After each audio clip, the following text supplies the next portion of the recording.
Welcome to the Water People podcast. I'm Lauren Hill, and our co-host is Dave Rastovich.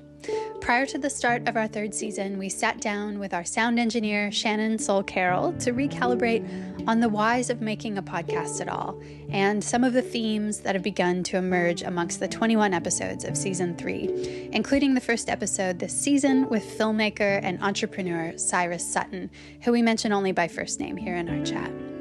Just a note about audio in this episode, we were sitting under a beautiful casuarina tree that was filled with birds. We do our best not to record in studios whenever possible, so we're able to include the soundscape of the living world around us, but sometimes that makes for kind of wild audio. We appreciate your patience there, and thanks so much for joining us for Season 3.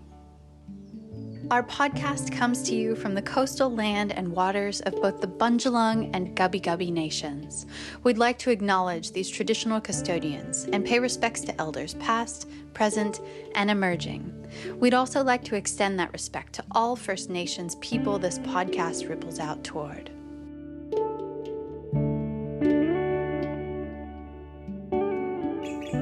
Welcome to the start of our third season of the Water People podcast. Shannon, Dave, and I are currently sitting underneath a beautiful casuarina tree off the east coast of Australia. You can probably hear ample birdsong. And we just wanted to check in and kind of recalibrate on where we're at with the third season of the podcast. That's right, Lauren, and welcome, Shannon. Well, thank you, Dave. Thank you, Lauren. It's a beautiful day to be here with you both. So we wanted to have Shannon included in this conversation because he has been our fearless sound guru, in-house musician, editor, and story crafter. So welcome. Thank you. It's been an amazing ride. We've all been on 2 seasons and entering the third. It's good because I haven't actually seen you guys a lot through the whole COVID period. We haven't seen you for a long time, but I get to hear you speaking to amazing people all the time. So it feels like I get to hang out and connect, even though you're not present in my days.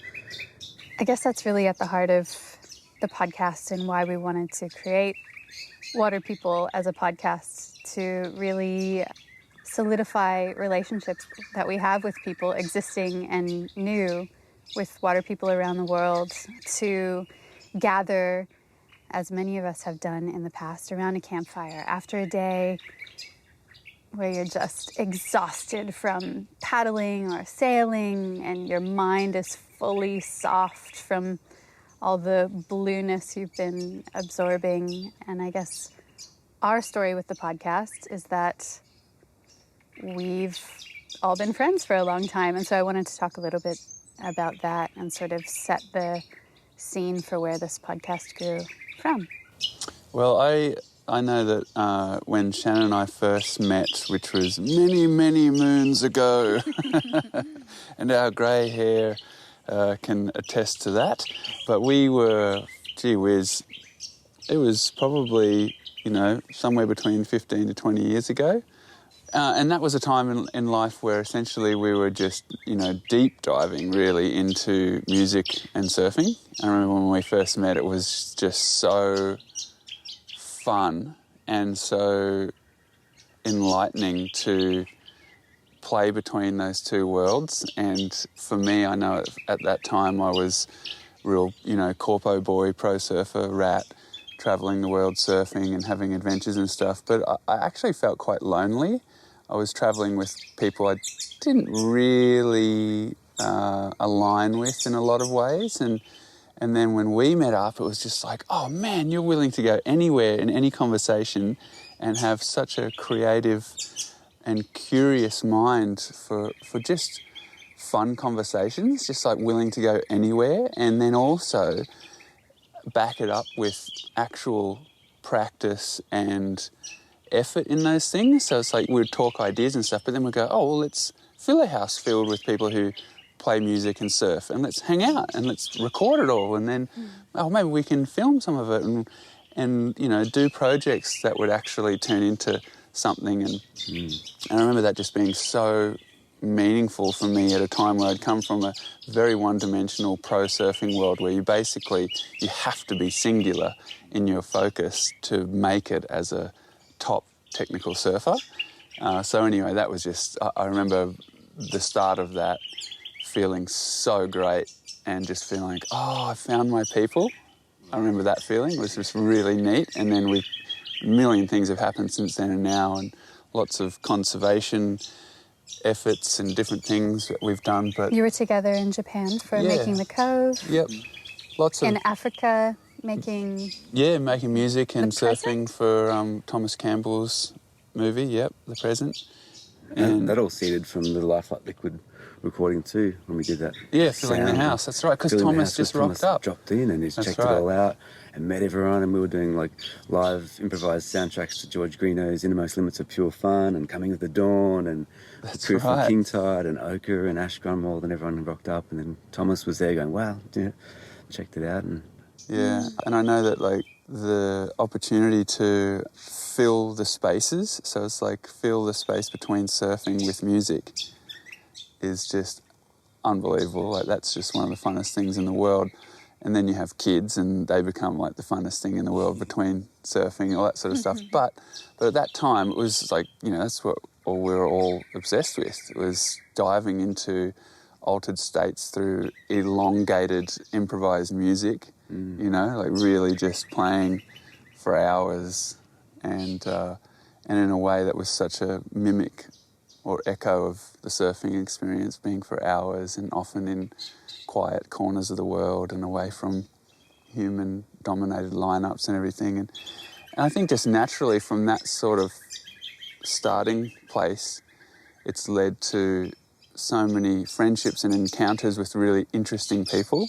And I feel like that's why when we started the Water People podcast idea, it was all such a great fit, especially with your audio skills, Shannon, but also because we know that feeling of what it feels like when you actually get to bump into someone when you're travelling or just anywhere at the beach or whatever, and feel illuminated by the encounter or the conversation with them. Absolutely. Yeah. And there's something really valuable about that. And that also we've all felt that thing we've spoken a lot of, which is that those varied conversations and inquiries were not included in the surfing media or mirror culture at all. It was, again, very singular, focused on the high performance part of surfing. So it was like, oh, there's so much room. We can share so many of these stories. Because there's really hardly anywhere that's sharing anything but the pro surfing story. At that time, but we were all delving back into the history of surfing and the old Tracks magazines and a lot of the old media in the 70s and that idyllic period where a lot of those things were happening back then. And a lot of these movements actually were a massive part of the surfing culture. And it seems to have gone through a phase where that was less prevalent. Right. Yeah, exactly. Like, where's all that aspect gone? Like, let's delve into those parts that were really inspiring to us. Yeah. I remember when I first met you, Shannon, I was on a student exchange studying just inland from Byron Bay, and a mutual friend of ours, AC, whom I met out surfing the pass on a teeny tiny Shindonesian day, gave me a ride from the surf one day because I was a student. I had no car. I was taking buses about 45 minutes from inland, getting dropped off at the bus station and then walking back and forth. But I met him. He introduced me to you, Dave. This was in 2006. And then one night he was like, hey, do you want to come full moon surfing at the pass? And I didn't know, but we were meeting up with the two of you. And unbeknownst to me, everyone else was tripping on acid. I was not. I just thought it was unbelievable cosmic full moon experience. We were slip sliding on these tiny little wavelets right toward the glimmering path of the full moon that was starting to set over the mountains. And it was just so beautiful. And I remember that feeling of being like, oh my gosh, this is incredible. And I also had that sense of like, these are my people, but I don't live here. And I'm going to have to go back to my home university and finish my degree. But I had this sense of not wanting to miss out on the thoughtfulness, the funniness, the beauty of this community of people that I was just sort of getting to taste. So I very much had that sort of similar experience. And I wasn't even on acid. They were magic times. You didn't need to be there. The moonlight up the face of those waves was beautiful. It was amazing. It was great with it as well, though.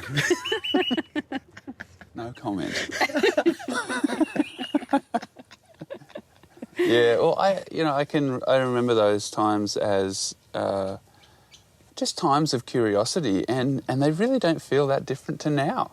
It's just actually I feel clearer now, probably because we're not on acid, but I feel clearer now about so many other things in life that in my 20s I wasn't so clear about.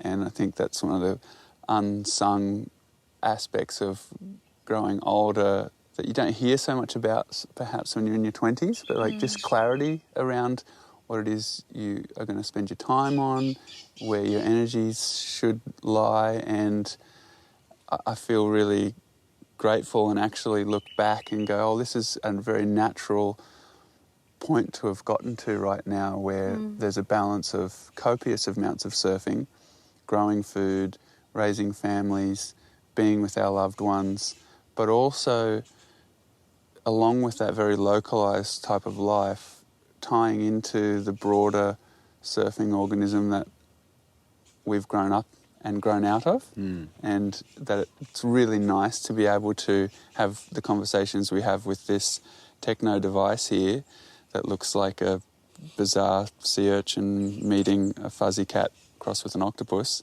But this little... Slash your hair. Yeah, and Shannon's. And yours when we wake up. No, you look beautiful when you wake up, Lauren. Salt and pepper. But, like this little device here that we're speaking into is that conduit to so many more friendships and relationships being created. And it's really wonderful. And I think it's, as much as I poo-poo technology and don't want to participate in it, this is one of the few ways that I feel is really healthy and does actually create some connections with people, like, that line that we're there's connection everywhere but no actual deeper connections with each other. But I think this really can achieve that. And so the last 2 seasons of chatting with people, I feel, has been great for us, but has gone out into other circles and ripples back to us by people just paddling up and saying, hey man, I really, really got a lot out of listening to Albie's story. I had no idea the depths of his life and those challenges that he'd overcome. Or Hayley Talbot is a legend, and a lot of people have spoken about Hayley and so many other people, and to see that there's been some meaningful moments for people beyond just that which was our own private moment of speaking with people really makes it feel wonderful. Yeah, it's been such a connective experience getting to, sit at the feet of people that we respect and admire and have the privilege of asking questions, but then get to connect with people that we don't know through their enthusiasm for those conversations or suggestions or just other leads for stories. That's been one of my favorite parts of this process. Is we welcome everyone, please, to send us a message, send us some feedback about what we can do better or anything like that. But we really welcome suggestions for future interviews as well. And we've gotten quite a few, including some in this season. We've pursued some leads that have been suggested, and we've gotten to make connections in ways that wouldn't have been possible before. So yeah, please feel free to send those recommendations our way and reach out, because we really do feel like this is a community. And the fun of it is getting to interact and to share, even if it's through technology. We've had a couple people asking when we're starting the podcast again, because we haven't recorded an episode for about 6 months, which might leave some people feeling anxious about not keeping up with the amount of content that we, quote, should be producing to keep up with the inhuman pace of modern life, which makes me think about the juxtaposition between the modern idea of content, creating visual, audio imagery for people to consume, and the idea of being personally content. You know, they're spelled the same way. I guess they're antonyms and homonym. They look the same, but they mean basically the opposite. And so our approach with the podcast is to respect the periodic wave-like nature of life and to pulse forward with full enthusiasm and really have so much love for each time we sit down and have a conversation, instead of feeling a sense of rushing and obligation to create something for the sake of creating. And I think that probably a lot of people can relate to that. And to give Shannon's ears a break from us. Yeah. Life comes in seasons. Seasons are great. Yeah. It is nice to come back fully recharged and excited, and we usually take a break around the end of the year, which is nice to connect with family. And Have we got it around the wrong way, though? I was just realising we're doing all this right as autumn into winter comes, where there's a lot of surf. May is a really hard month to put away enough studio time.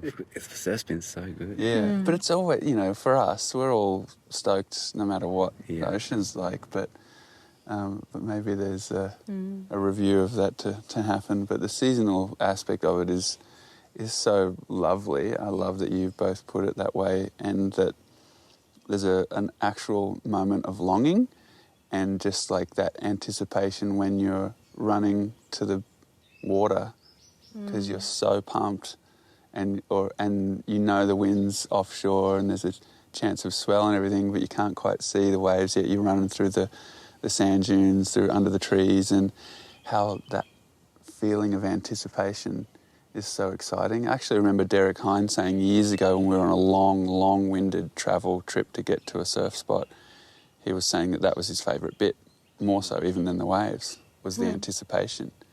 And that goes on for sometimes days. Maybe that's why he was making us travel for days on end to get to a measly wave. Yeah. Pleasure delayer. But it's interesting because it opens up that thing where people get that kind of, we hope, get that excitement for what is to come. And there's some great chats already. Yeah. I loved hearing Cyrus and the conversation you guys had with Cyrus, and him also reflecting back on the process of making his Under the Sun film, which we got to make the soundtrack for, and that whole process, hearing his perspective and him reflecting back on that time and the process of that film coming together, and his take on the surfing bubble or the surfing industry versus the surfing experience at that moment. It was just really insightful. And the reminder, because he also started talking about the Derby House in California at Garth's place, and going back to what you were saying earlier about long jams and our exploration of improvised music and surfing. I have a really fond memory of you sitting with John Peck one afternoon, and it was on one of your Tuesdays where you weren't speaking and you guys weren't eating, and you just sat down and started with just omming, and then it progressed into toning, and then it was jamming, and then it just was like 6 hours straight of just drifting between meditation and music making and combining the both together. And I've never really experienced anything like it. I kept thinking, they're winding up now. But then it would just... Yes, we were winding up. We kept winding up. And then there was resurge. It was like listening to like cicadas or something in the summer, when they kind of have little reprieves and then they come back even stronger. I'm glad you clarified that, Shannon, because I was wondering if that was hyperbole, the 6-hour music playing session. I often have many questions looming in my mind when we're getting to have these chats, and I don't get to ask most of them, and I'd forgotten to ask you that one. That was clarified. Yeah, I talk a lot of shit, but there's some things I just will not embellish, and that is 6-hour-long musical moments with John Peck. It was something else. Everything else I can make up, but yeah, well, that was it. And also it's just that season thing too, that was just a time where how great that we got to do that, Let's try to do that now with some 3-year-olds running around, and exactly. It would be a selfish thing for me to do. So I wanted to chat through some of the themes that are emerging so far in this season. For me, the major thread that's starting to reveal itself has to do with the legacy of surfing's colonialist ethic. And that starts with Cyrus's discussion. He is such a fascinating character in the surfing world. I think he's an incredible mirror and such a gifted storyteller. And he spoke so enthusiastically about his experience of being a professional surfer and a filmmaker, and what that means in terms of contributing to objectifying, consuming, and then really selling these places, objectifying these cultures that we visit, and how that made him want to change the trajectory of his life in some ways. Yeah. And so I was interested to ask the two of you, in the conversation, Cyrus starts this explanation. He doesn't finish it, but it ends up being a question that I think is worth asking. And that is, in having lived a life where objectifying the places that we visit has been part of your realities in terms of surf filmmaking and photography and documenting the cultures along the way in ways that maybe could be done more respectfully, maybe not in some instances, but I'm sure you've had this experience of maybe not giving full thought and care to uplifting the places we go to. Anyway, in your experience of being part of the colonial surfing tendency, what have you learned? Well, with that conversation with Cyrus, he mentions, like wave mining and stuff like that, and extracting things from places for film and for the photos of advertising campaigns for more stuff that we really don't need. So, all the fancy gear to go surfing and all that kind of stuff. And it's a really valid thing to say and a valid area to investigate, because the surfing organism, for however many last few decades of it being hyper-commercialised and commodified, has just been this, steam train, just pushing forward. Everyone's working so hard just to try to fit within basically a system that's forcing people to work so hard. And so lots of things, lots of moments where we could do better are just railroaded. And so that means, you go to Indo, for example, and people have been going to Indonesia for surfing for a very long time. Albie took people, Rusty Miller, one of our great friends from home, and Steve Cooney, way back in the day, decades and decades ago, and shot pictures of Uluwatu, and it was in Morning of the Earth, one of the most celebrated, culturally deep pieces of art in our culture. But essentially that was, taking pictures of a place that has then led to hyper-tourism situation and pressure on that place that has just completely altered the course of history in Bali. And then you fast forward, it took, 30, 40 years for something like Surf Aid to be born.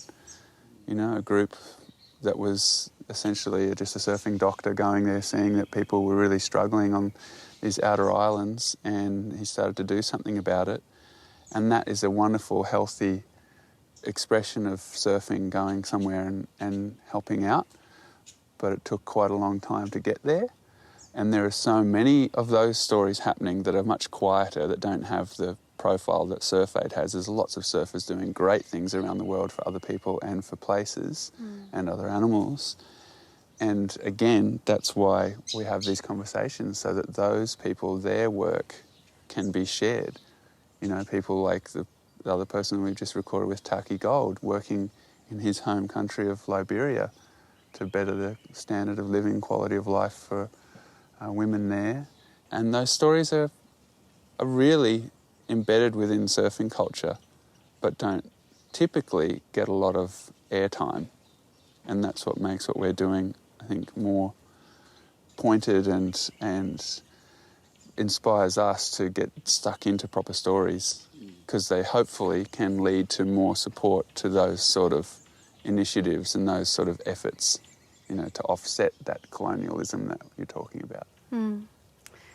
Speaking of Surf Aid and Taki, I can't help but mention the sort of foundational seed of inclusivity. That was really all three of our goals in putting the podcast together, and that is creating a space. I mean, basically building on what you just said, Dave, that is a place to invite and include and uplift voices who have traditionally been left out of the dominant surfing narrative. And for me, that means, in a practical sense, that means each season we try to include about 50% men and 50% women's voices.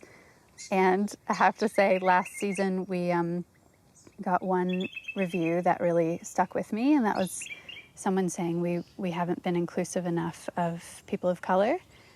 So I've really taken that to heart, and I hope we can do better in the future to try to find those stories that are, provocative and from people that haven't been included in the fold, LGBTQI plus folks and people of color and elders and young people. We haven't really spoken with any young people yet.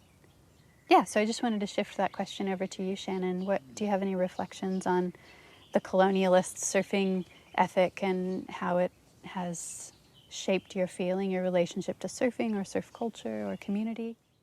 Yeah, I just was thinking then about what you were saying and realising that the surf media, right from the get-go, the people who are in control of the media have really shaped the stories that we get and the stories that we experience, and therefore the stories that we tell.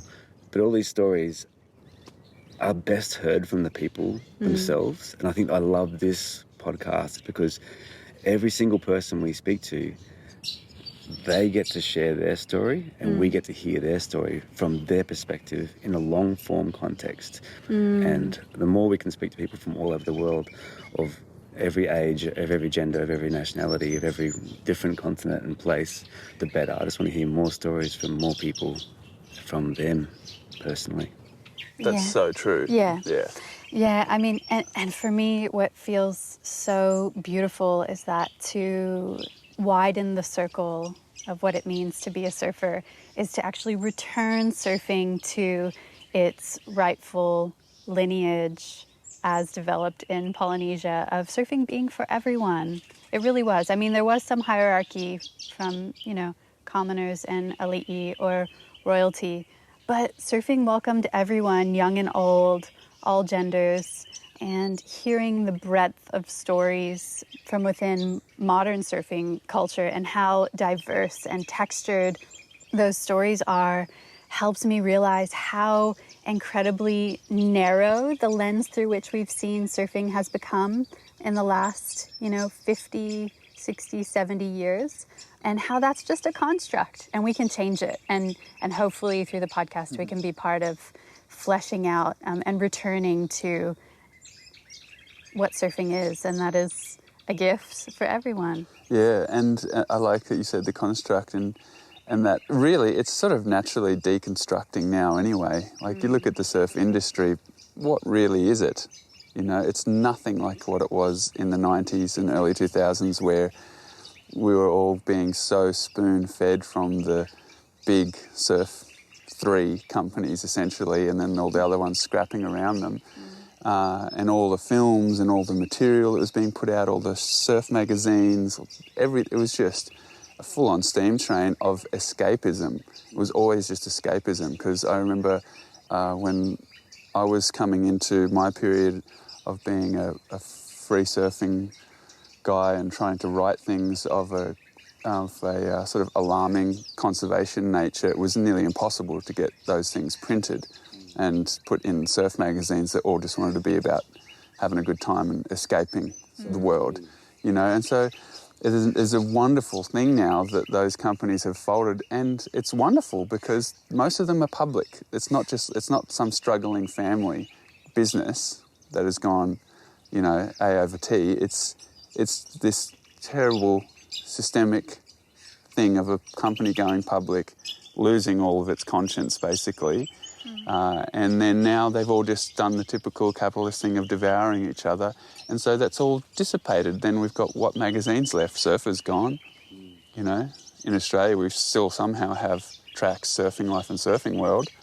I guess that speaks to how much people love surfing in Australia. But all those things have been naturally deconstructing themselves of late, and a far more localised cottage industry style opportunity is here for us, which is really exciting. And so it can be confronting too. I mean, I think in many facets of our culture right now, we're experiencing an erosion of a shared sense of truth and a shared story. And surfing can be this completely superfluous, completely selfish thing, or I should say, and it can be this recentering, realigning, reconnecting experience. And I think we all share that sense that when the world feels really chaotic, we have this toolkit of being in the water and reconnecting with ourselves, with the living world, with our community, to have those meaningful conversations that can reconstruct this shared sense of truth and what matters. And I feel like that's what we're here to do through the podcast, is to share some of those conversations. And, you know, despite the chaos of what's playing on the radio, on the news, through Instagram feeds, we have this very real lived experience that we can pull ourselves back into, to reground, recenter, and to remember. Yeah, totally. And also just then when you were both talking about the many facets of surfing and hearing directly from people, like, listen to way back when we first did the recordings with Kimmy Werner and Mark Healy in Hawaii, and you think about their interpretations of having a water-centric life, and then zoom forward, and someone I think of, what we were just sort of touching on there about diversity, is Nick Zanella and the story of surfing in China, and him, just an Italian guy from the Adriatic, which is where my dad's side of my family comes from, and it's like a pond. It's like 2-inch. It's somehow smaller than Floridian surf, Lauren. But we're the most enthusiastic surfers, yes, totally. Adriatic surfers in Floridian. Yeah, the most desperate too. And you know, and that guy went to China and found surfing in the deep timeline of Chinese story and history. And so that, coupled with the stories in Liberia and so many more around the world, show how I feel that we've been able to benefit from speaking directly with these people and realising, wow, surfing is everywhere. It has been everywhere for a long time. Places have lost it or been forced to lose it through colonialism and industrialisation, and now are rediscovering it. And what's it going to look like? And fantastically, there are some amazing examples of it looking compassionate and looking at diversity of culture and beliefs as a natural part of surfing. East Key Britain goes to Iran, has women surfing in Iran. Like, we've got so much diversity happening in the surfing organism already. It's not like we need to start making it happen. It's just naturally growing out of everywhere. Like any waves natural break. system. Yeah. Like any natural system. It's like the beach is a garden, and it just grows so many amazing colours and shapes, and we're just on that little edge where we can, you know, be conduits to some of those stories, which is really lovely. Speaking of edges, that makes me think of Jeff Lawton, who we spoke to last season, who's a masterful permaculturalist. And we have personally gotten into studying permaculture quite a lot. And I was so excited this season to chat with Dr. Isaiah Walker about ahupua'a, which is an ancient Hawaiian sustainable food science that predates permaculture by, you know, thousands of years. And so I was excited to experience that ancient connection between food and surfing, both of which I'm deeply passionate about and hungry for all the time. But also the fact that it was the brilliance of working with a landscape, working with water systems, and creating an abundance of food that allowed for surfing culture to flourish in the first place. Literally, there would be no surfing culture as we know it today, probably, had the ancient Hawaiians not devised this brilliant food science system that allowed for leisure time that they decided to fill with sport and play and art and culture and surfing.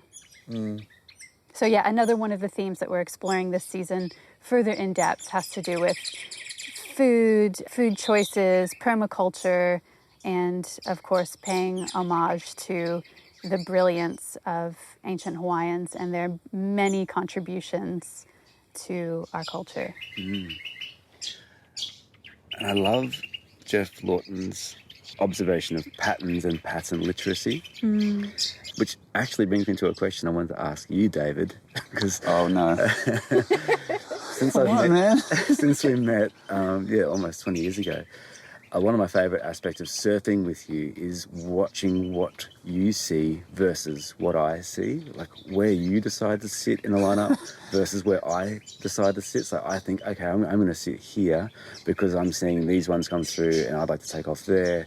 Then you'll just paddle straight past where I am and go somewhere where my little radar of danger man is going, You don't do that. Don't do that. And you'll just go and sit there and sure enough, because you're, I suppose, a much more skillful surfer than I am, but one time I asked you about it and you said it's familiarity.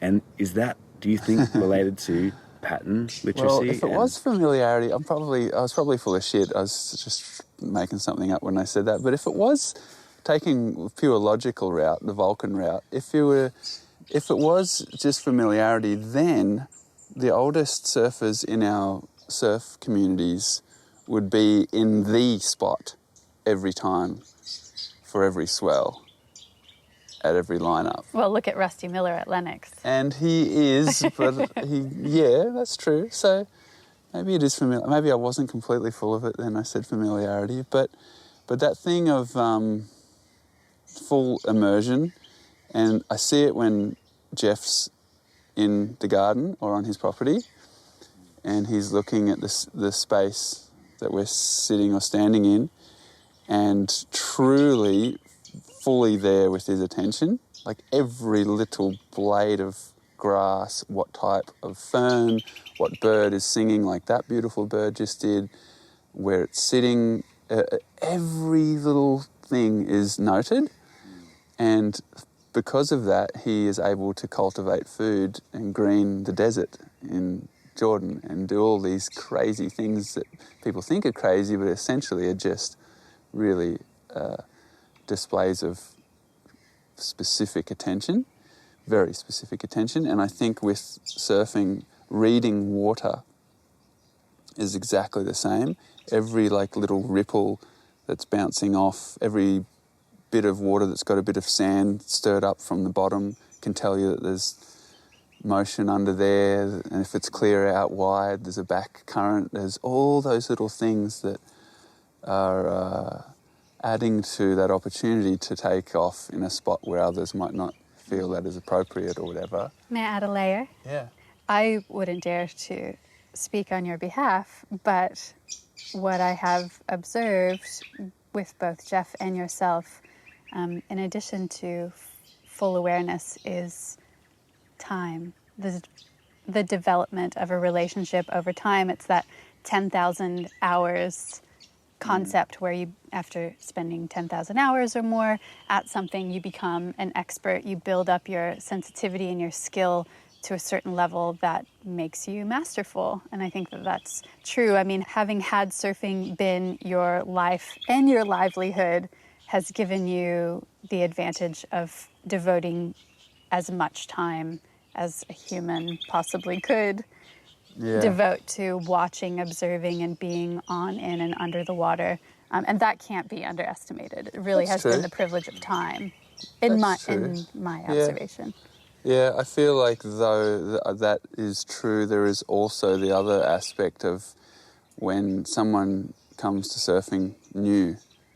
Like look at Caroline Marks. She was pretty late to surfing as a kid. She was into horses and then just went nuts and just had such a radical focus. And now she's one of the most amazing female surfers in the world at such a young age, like the youngest in history on tour doing all these things.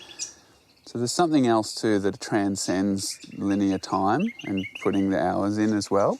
So I agree with you, and I say also there is another factor, and it is deep attention. And I feel fortunate that, like, through our time together and surfing, and you perhaps seeing that happen with me, is that I had a mentor as a kid, Dick Van Stralen especially, who was so instructive about paying attention, and that when we were in the water sometimes as a kid at Burleigh, he would be telling me to look at the clouds, the fish, the colours, the patterns, the sounds, everything, and that there would be more enjoyment because of doing that.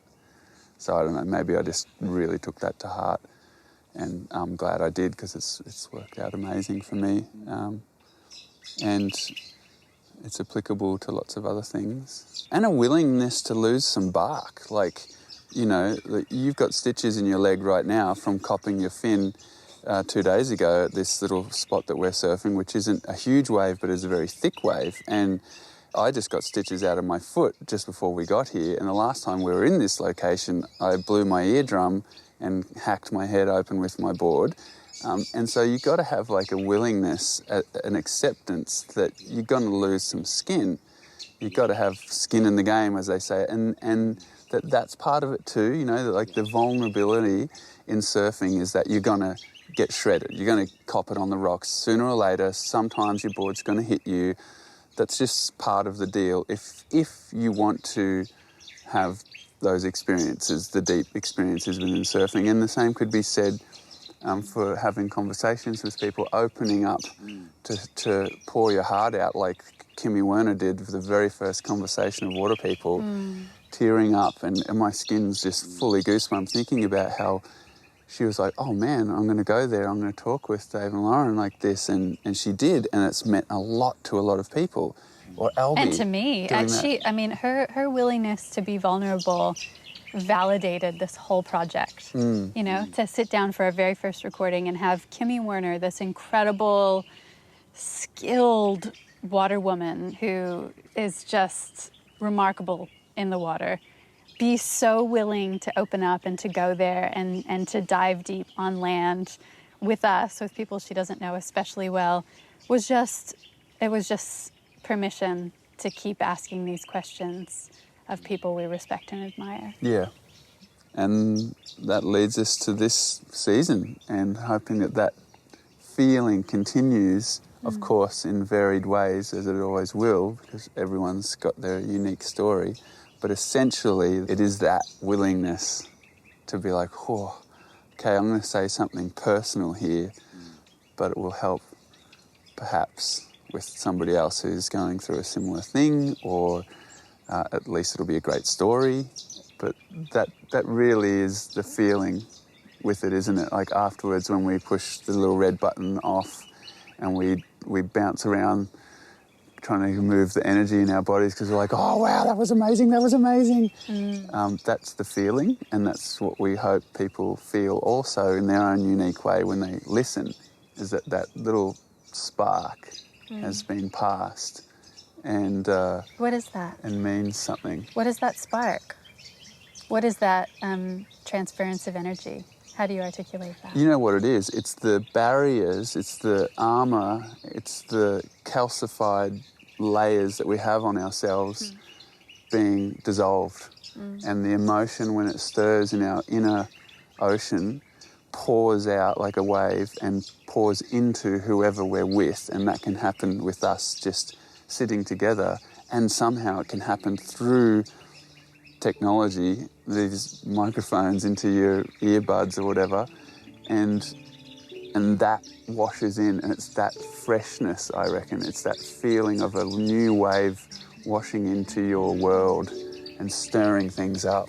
Isn't that the power of story? I mean, that's the power of story, to dissolve those boundaries, to emotionalize information, to create context where we didn't have understanding to connect us across time, space, and culture.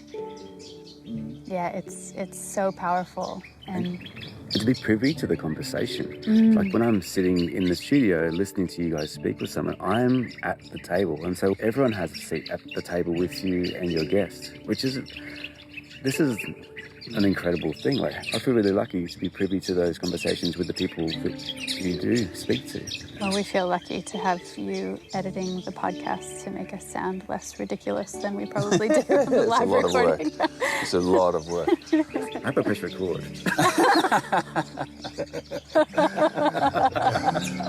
Imagine that. Oh my gosh, that would be unbelievable, actually.